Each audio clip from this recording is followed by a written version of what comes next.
싱크대 아래 냄비 서랍을 열 때마다 속에서 불불 끓는 분통, 아마 살림하는 분들이라면 다들 한두 번씩 겪어보셨을 겁니다. 홈쇼핑에서 오늘만 이 가격이라며 요란하게 광고하던 번쩍이는 냄비 세트, 백화점 주방 코너에서 브랜드 이름만 보고 큰맘 먹고 들인 수십만 원짜리 프라이팬 세트 다들 기억하시죠? 그런데 어떻습니까? 보증 기간 1년이 귀신같이 지나자마자 코팅이 일어나고 들떠서 쓰레기통으로 직행한 코팅팬들, 혹은 대형마트나 하이마트에서 최고급 스테인리스라는 말만 믿고 샀는데 몇 번 찌개 끓이고 나니 바닥에 거뭇거뭇한 반점이 생겨 지워지지 않는 냄비들 말입니다. 그럴 때마다 문득 친정어머니나 할머니의 부엌이 떠오르지 않으시던가요? 내가 태어나기도 전부터 그 자리에 있었던 거칠고 투박하지만 지금도 묵직하게 자리를 지키고 있는 한일 주물의 무쇠 가마솥이나 풍년 압력솥 같은 물건들 말이죠. 요즘 나오는 세련된 터치 패널 가전이나 화려한 디자이너 컬렉션 냄비들이 왜 그 수수한 옛날 물건들보다 먼저 고장나고 망가지는 걸까요? 오늘 그 비밀을 완전히 파헤쳐 드리겠습니다. 마케팅의 화려한 껍데기를 벗겨내고 주방용품 업계가 어떻게 조직적으로 소비자의 지갑을 털어내며 수명을 줄이고 있는지, 진짜 평생 쓸 수 있는 좋은 금속과 소재를 구별하는 눈을 길러드리겠습니다. 지금 당장 여러분의 주방 서랍에 있는 스테인리스 냄비나 프라이팬 바닥을 한번 뒤집어 보시겠습니까? 선명하게 찍혀 있는 숫자 18틸 혹은 18칙10이라는 각인을 쉽게 찾으실 수 있을 겁니다. 홈쇼핑의 쇼호스트도 백화점 매장의 판매원도 이 숫자를 가리키며 이게 들어가야 최고급 스테인리스입니다. 평생 씁니다. 라고 귀가 닳도록 이야기했을 겁니다. 여러분은 아마 이 숫자를 보면서 일종의 안도감을 느끼셨을지 모릅니다. 국가에서 공인한 엄격한 기준이겠거니 누군가 공장에서 철저하게 검사하고 합격 도장을 찍어보낸 품질의 증거라고 믿으셨을 테니까요. 하지만 냉정하게 말씀드리자면 그 숫자는 국가 공인 마케팅 등급이 아닙니다. 식약처의 안전 등급도 아니고 KS 표준 규격의 절대적 보증 수표도 아닙니다. 그저 제조사가 자기네 공장에서 스탬프로 꾹 찍어놓은 마케팅 용어일 뿐입니다. 그 누구도 이 냄비를 무작위로 수거해 크롬과 니켈의 실제 함량을 과학적으로 검증하지 않습니다. 수입 주방용품 유통업계와 해외 OEM 공장들은 지난 15년이 넘는 세월 동안 소비자들이 이 숫자를 맹신한다는 점을 아주 영리하게 이용해 왔습니다. 오늘 저는 이 숫자가 과거 정직했던 시절에 가졌던 진짜 의미와 오늘날 마케팅 전쟁터에서 변질된 추악한 실상을 낱낱이 보여드리려고 합니다. 왜 인터넷 쇼핑몰이나 대형 창고형 마트에서 파는 저가형 스테인리스 세트가 여러분의 어머니가 물려주신 수십 년 된 수저 세트보다 쉽게 녹이 슬고 내구성이 떨어지는지 그 기술적 이유를 증명하겠습니다.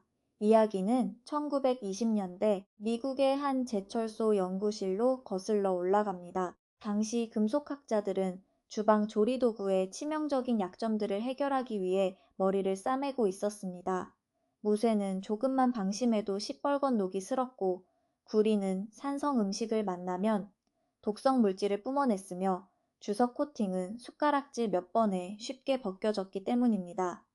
수많은 실험 끝에 그들은 완벽한 황금 비율의 레시피를 찾아냈습니다. 녹과 부식을 막아주는 크롬을 18% 넣고 금속의 구조적 강도를 높이면서 강한 산성 성분에도 버티게 해주는 니켈을 10% 섞는 배합이었습니다. 나머지 72%는 철과 아주 미량의 탄소, 망간으로 채웠죠. 이것이 바로 우리가 주방용품에서 가장 안전하고 신뢰할 수 있다고 믿는 식품 접촉용 스테인리스의 표준, 바로 304 스테인리스의 탄생이었습니다.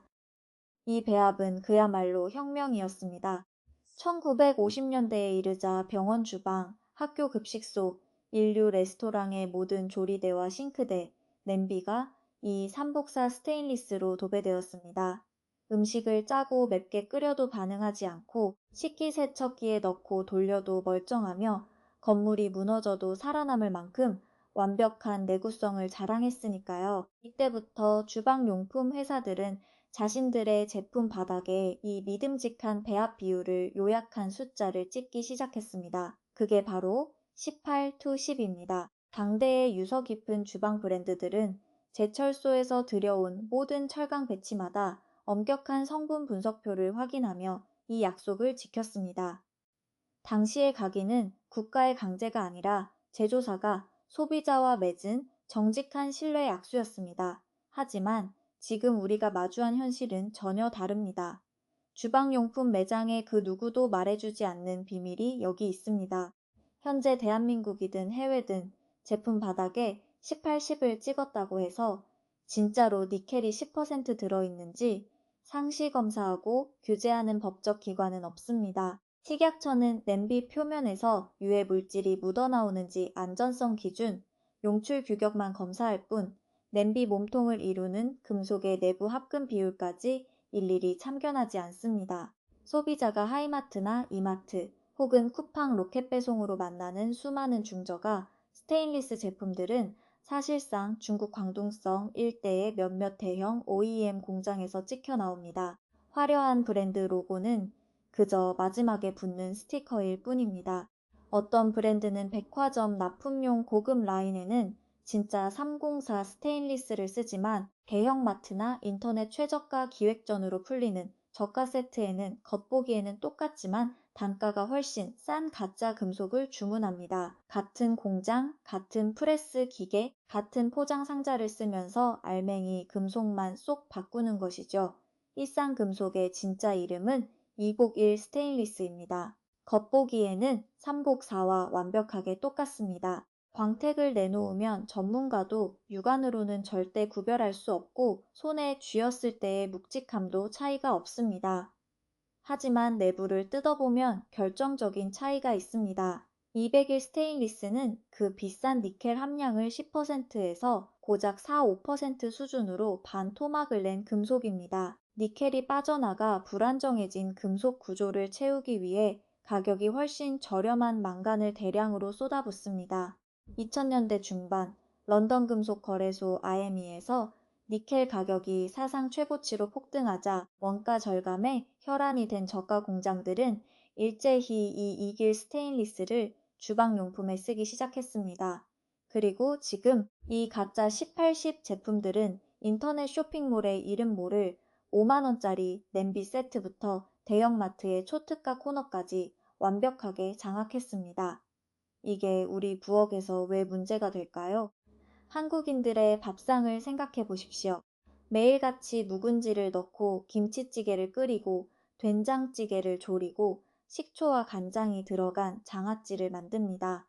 진짜 304 스테인리스는 이런 강한 염분과 산성 조건에서도 끄떡없지만 망간이 가득 찬 201 스테인리스는 약 1년 정도 지나면 금속 표면에 미세한 구멍이 뚫리는 점식, 부식 피팅 현상이 일어나기 시작합니다. 처음에는 눈에 보이지도 않는 미세한 구멍이지만 그 틈으로 우리가 원치 않는 금속 성분들이 매일 조금씩 찌개 국물 속으로 흘러나오게 됩니다. 망간은 용접공들이나 다루는 중금속으로 장기간 과도하게 노출되면 신경계에 영향을 줄 수 있는 주의 성분입니다. 단지 원가를 몇백 원 아끼겠다는 기업의 욕심 때문에 정직한 소비자들이 매일 가족의 밥상에 올릴 요리를 가짜 금속 냄비에 끓여내고 있는 셈입니다. 인터넷 블로그나 유튜브를 보면 이런 조언들이 넘쳐납니다. 집에 있는 자석을 가져다 대보세요. 자석이 안 붙으면 진짜 3곡4 스테인리스고 쩍쩍 붙으면 가짜 2곡1입니다. 여러분, 지금 당장 그 냉장고 자석은 내려놓으셔도 좋습니다. 그 정보는 완전히 틀렸습니다. 기술적으로 3곡4와 201은 둘 다 오스테나이트계, 스테인리스로 분류되며 기본적으로 자석이 붙지 않는 성질을 가지고 있습니다. 즉, 자석으로는 진짜와 가짜를 구별할 수 없다는 뜻입니다. 자석 테스트가 유일하게 구별할 수 있는 것은 니켈이 아예 들어가지 않아 자성이 강한 430 스테인리스 페라이트계 뿐입니다. 재미있는 점은 요즘 유행하는 인덕션 전기레인지에서 스테인리스 냄비를 쓰려면 냄비 바닥면은 반드시 자석이 붙는 430 스테인리스를 써야 유도 가열이 된다는 사실입니다. 결국 제대로 잘 만든 인덕션 겸용 3중, 5중 통냄비는 바닥 외부는 자석이 붙고 음식이 닿는 내부는 자석이 붙지 않는 구조가 정상입니다. 냉장고 자석으로 냄비 안쪽을 문지르며 품질을 진단한다는 건 초등학교 과학 교과서 수준의 지식으로 현대 금속공학을 재단하려는 아무 의미 없는 행동입니다. 게다가 더 씁쓸한 유통의 진실이 있습니다. 중국 현지에는 GB4806이라는 자체 식품 안전 기준이 있습니다. 놀랍게도 이 기준은 한국이나 미국의 기준보다 니켈이나 중금속 허용 용출량이 최대 4배나 느슨합니다. 중국 내수용으로 대량 생산된 냄비들이 아무런 제재 없이 보따리상을 통해 혹은 알리익스프레스나 테무 같은 직구 플랫폼을 통해 우리 안방과 부엌으로 직배송되고 있습니다. 인천세관에서 들어오는 수만 개의 택배 상자 속 냄비를 일일이 성분 분석기로 검사할 인력은 없습니다. 오직 제조사의 서류 한 장만 믿고 들어오는 것이죠. 10년, 20년 전 우리 어머니들이 쓰던 주방용품에는 이런 교묘한 꼼수와 눈속임이 없었습니다. 물건을 만드는 사람의 정직한 고집이 있었고 그것이 바로 대를 이어쓰는 살림의 기반이었습니다. 오늘 영상의 끝에서 매장 직원에게 속지 않고 여러분의 부엌 조리대 위에서 단 하루 만에 진짜와 가짜를 완벽하게 가려낼 수 있는 가장 확실하고 과학적인 실험 3가지를 알려드리겠습니다. 귀 기울여 끝까지 함께 해주시기 바랍니다. 자, 그럼 이제 본격적으로 우리가 매일 마주하는 주방용품 매장과 인터넷 쇼핑몰의 화려한 조명 뒤에 숨겨진 추악한 진실을 하나씩 벗겨보겠습니다. 하이마트나 전자랜드, 대형마트의 주방 코너, 그리고 쿠팡 로켓 배송에 넘쳐나는 그 수많은 유명 브랜드들이 어떻게 우리의 눈을 속이고 수명이 짧은 일회용 물건을 최고급인 양 팔고 있는지 실명을 거론하며 조목조목 짚어드리겠습니다. 살림 좀 아는 사람이라면 결코 속아서는 안 되는 겉만 번지르르한 과대평가 브랜드들의 실체입니다. 가장 먼저 도마 위에 올릴 브랜드는 바로 우리에게 너무나 익숙한 프랑스 브랜드 테팔 틸팔입니다. 이마트나 홈플러스 가전 매장 혹은 현대백화점이나 신세계백화점 주방용품 코너에 가면 가장 좋은 자리를 차지하고 있는 게 바로 테팔의 스테인리스 냄비와 프라이팬 세트입니다. 특히 명절 전후나 결혼 시즌이 되면 백화점 카드 할인이나 하이마트 멤버십 적립을 무기로 테팔 최고급 스테인리스 18심 냄비 세트라는 이름으로 엄청난 물량을 쏟아냅니다. 소비자들은 그저 프랑스 정통 브랜드라는 이름과 바닥에 찍힌 18류 10각인 그리고 반짝이는 외관을 보고 30만 원에서 40만 원이 넘는 돈을 기꺼이 지불합니다. 하지만 이 테팔의 지배 구조와 제조 역사를 들여다보면 아주 흥미로운 사실이 드러납니다. 테팔은 글로벌 거대 주방 가전 그룹인 그룹세브국 SB의 소속 브랜드입니다.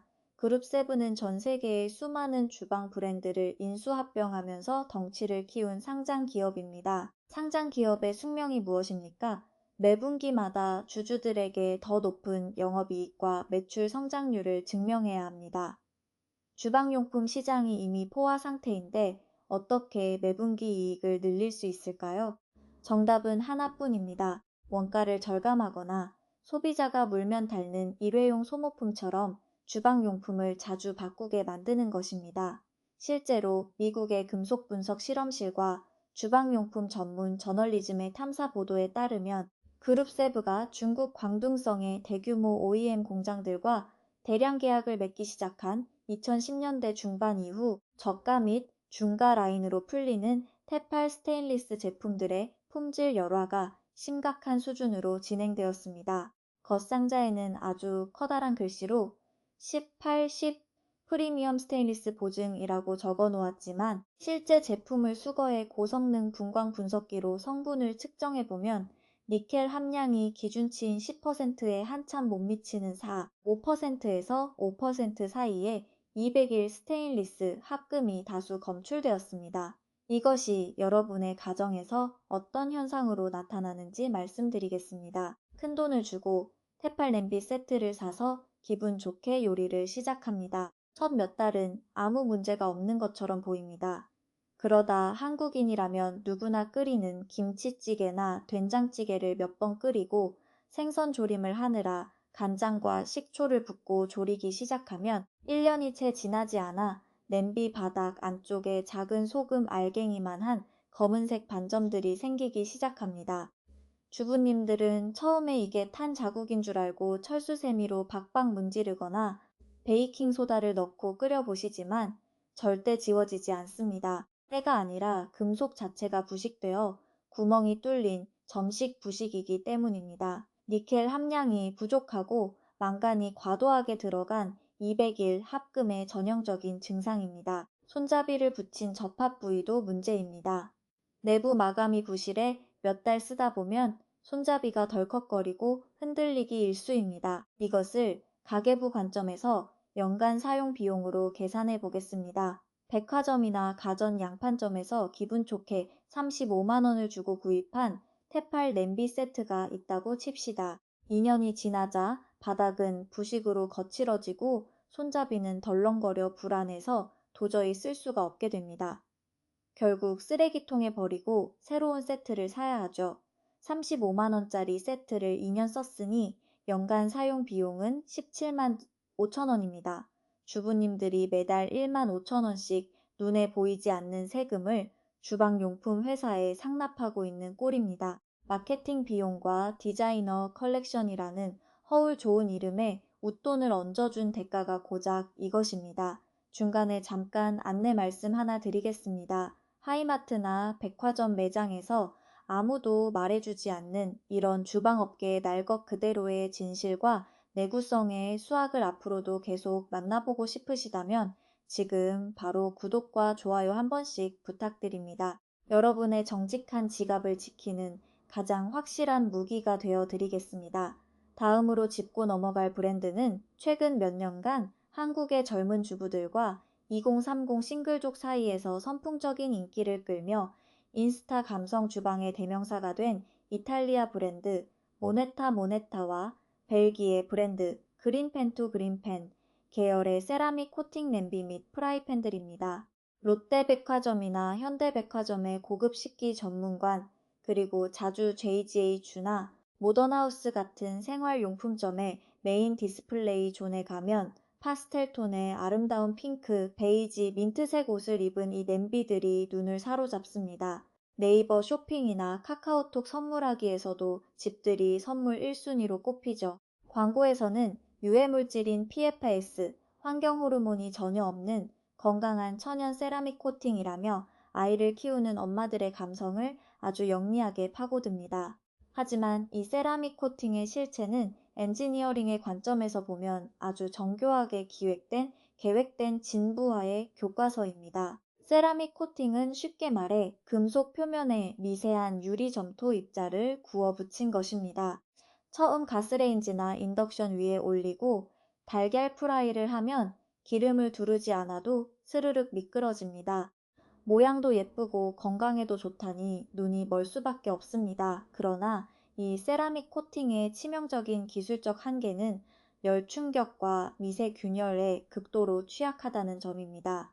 한국 부엌의 조리 환경을 보십시오. 찌개를 펄펄 끓이다가 싱크대에 넣고 바로 찬물을 틀어 수세미질을 하거나 가스불의 강한 화력으로 고기를 굽는 경우가 허다합니다. 이 세라믹 코팅은 금속 베이스와 코팅층의 열팽창 계수가 완전히 다르기 때문에 몇 달만 강한 열과 찬물을 오고 가면 코팅 표면에 눈에 보이지 않는 미세한 금이 가기 시작합니다. 결국 구매 후 딱 6개월에서 1년 정도 지나면 거짓말처럼 모든 음식을 스펀지처럼 빨아들이며 들러붙기 시작합니다. 아무리 부드러운 수세미를 쓰고 애지중지 관리를 해도 유리질 구조 자체가 열에 의해 열화되는 것을 막을 방법은 없습니다. 게다가 화려한 파스텔톤 컬러를 내기 위해 외부에 칠해진 도료들은 가스불의 불꽃과 만나면 순식간에 그을음이 앉아 더러워집니다. 인스타 속 예쁜 모습은 딱 일주일짜리 가짜 환상인 것이죠. 가격은 또 얼마나 사악합니까? 백화점이나 프리미엄 온라인몰에서 프라이팬과 냄비 몇 개 단품으로 조합하면 금세 20만 원이 훌쩍 넘어갑니다. 1년 만에 코팅이 완벽하게 죽어버려 들러붙는 예쁜 쓰레기가 된다면 이 제품의 연간 사용 비용은 구매 가격 그대로인 20만 원입니다. 10년 동안 이 감성을 유지하며 요리를 하려면 코팅이 벗겨질 때마다 새 제품을 사대느라 무려 200만 원이라는 어처구니 없는 비용을 지출해야 한다는 계산이 나옵니다. 철저하게 마케팅 소음과 외관의 화려함에 속아 가계부에 구멍을 내는 패턴이 자, 이제 홈쇼핑과 온라인 오픈마켓을 완전히 장악하고 있는 저가 대량 생산의 끝판왕들을 살펴보겠습니다. 아마 이름만 들으면 누구나 아실 법한 하지만 브랜드 국적을 알 수 없는 수많은 영어 대문자 브랜드들입니다. 알리익스프레스나 테무 혹은 쿠팡 최저가 검색에서 독일 기술력 스위스 스톤 코팅을 표방하며 3만원대, 4만원대에 풀리는 6종, 8종 냄비 세트들이 바로 그것입니다. 상자에는 버젓이 1810 스테인리스 스틸이라고 인쇄되어 있고 스위스나 독일 국기가 그려져 있기도 합니다. 이 제품들의 실체를 추적해보면 독일이나 스위스에는 서류상으로만 존재하는 페이퍼 컴퍼니를 만들어두고 실제로는 중국 저장성이나 상하이 인근의 영세 공장에서 단가를 극한으로 낮추기 위해 가장 저급한 금속 폐기물을 녹여 만든 합금을 사용하는 경우가 대부분입니다. 미국계 유명 주방 기술 수리 전문가인 마크 밀러가 진행한 저가 수입 식기 성분 분석 보고서에 따르면 이러한 초저가 브랜드 제품들에서는 삼객사 스테인리스의 핵심인 니켈은 단 1%도 검출되지 않았으며 대신 구조를 단단하게 만들기 위해 카드뮴 같은 유해, 중금속 성분과 저급, 망간 합금이 기준치를 초과하여 포함되어 있다는 충격적인 사실이 밝혀지기도 했습니다. 이런 초저가 냄비로 집에서 카레를 끓이거나 미역국을 오래 뭉근하게 끓이면 어떤 일이 일어날까요?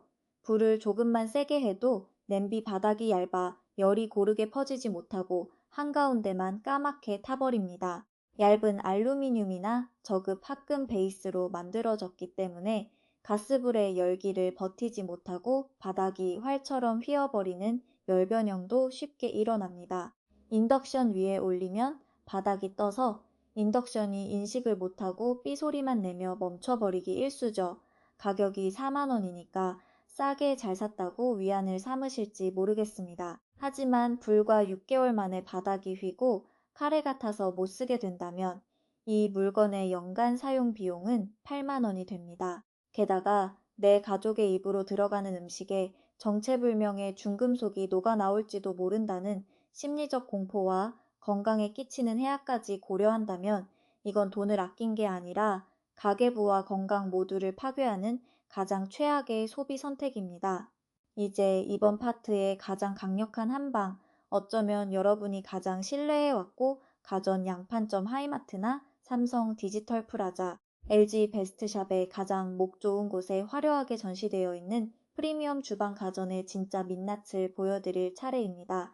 바로 쿠쿠전자 크유크쿠5와 쿠첸 크쿠첸의 60만원, 70만원을 호가하는 초고가 IH 압력밥솥 라인업입니다. 한국인의 부엌에서 밥솥은 단순한 가전제품이 아니라 집안 살림의 심장과도 같습니다. 어머니들은 밥맛이 좋아야 집안이 일어난다며 밥솥만큼은 가장 비싸고 좋은 신상을 고집하시곤 합니다. 최신 모델들을 보면 스마트 터치 패널에 와이파이 연결 기능, 사물 인터넷, IoT 기능, 그리고 번쩍이는 메탈릭 디자인으로 무장하고 있습니다. 하지만 하이마트나 전자랜드의 전문 수리 기사들이 모이는 커뮤니티나 내부 고발 자료를 보면 이 화려한 프리미엄 밥솥들의 수명이 과거 기계식 스위치 하나만 달려있던 어머니 세대의 밥솥보다 현저하게 짧아진 기술적 이유가 고스란히 드러납니다. 과거의 밥솥들은 구조가 단순했습니다.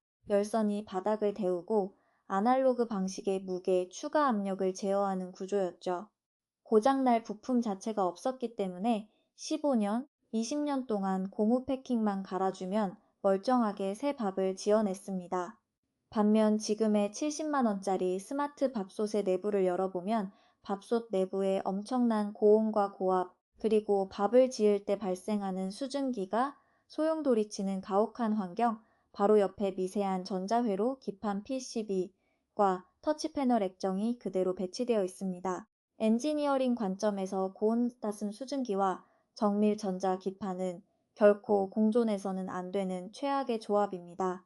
아무리 실리콘 실링으로 마감을 한다 해도 매일 하루에 2번씩 고압의 증기가 뿜어져 나오는 환경에서 1년, 2년이 지나면 미세한 틈새로 습기가 스며들기 마련입니다.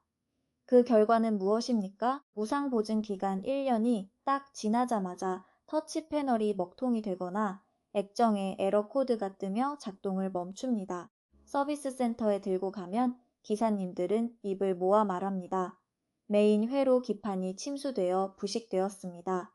통째로 갈아야 하니 수리비 18만 원 나옵니다. 밥솥 본체는 멀쩡하고 금속 내솥도 깨끗한데 단지 그 화려한 스마트 터치 액정 하나가 고장났다는 이유로 새 원가에 맞먹는 수리비를 청구받게 되는 것입니다. 이것이 바로 대기업 마케팅팀이 정교하게 설계한 계획된 진부와의 덫입니다. 소비자가 밥솥을 한번 사서 20년 동안 쓰면 회사는 망하니까요.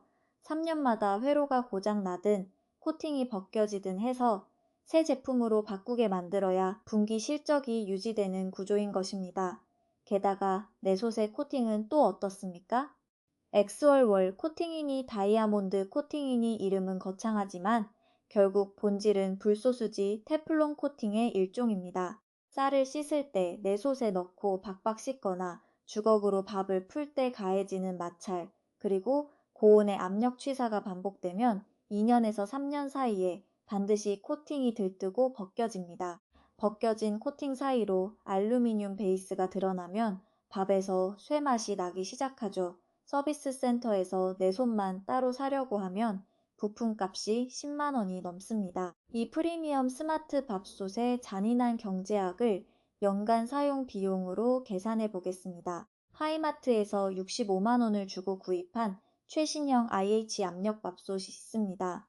3년째 되는 해에 보증은 끝났고 메인 기판이 나가 수리비가 18만 원 청구됩니다. 내속 코팅도 벗겨져 내속 교체 비용 10만 원이 추가됩니다.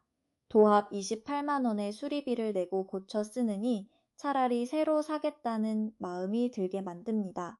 결국 3년 만에 이 밥솥을 폐기하고 새로 구매한다면 65만 원 나누기 3년, 연간 사용 비용은 자그마치 21만 6천 원에 달합니다. 매년 20만 원이 넘는 돈을 단지 스마트폰으로 밥솥을 켤 수 있다는 1년에 한 번 쓸까 말까 한 쓸데없는 기능을 위해 지불하고 있는 셈입니다. 수십 년 전 정직했던 주방용품의 시대는 끝났습니다. 은퇴한 대형 가전 제조사의 품질 관리 책임자의 증언처럼 경영권이 사모펀드나 금융자본으로 넘어가고 마케팅팀이 엔지니어들의 목소리를 누르기 시작하면서 주방용품은 평생 쓰는 도구가 아니라 화려하게 포장된 소모품으로 전락했습니다. 번쩍이는 크롬 도금 아래에는 저급 플라스틱 부품이 숨어 있고 스마트라는 이름 뒤에는 수명 제한 타이머가 달린 조잡한 전자기판이 숨어 있습니다. 우리는 지금 마케팅이라는 이름의 거대한 사기극 속에서 매년 수십만 원의 살림 비용을 길바닥에 버리고 있는지도 모릅니다. 단지 진짜 금속의 원리와 엔지니어링의 기본을 알지 못했다는 이유 하나만으로 말입니다.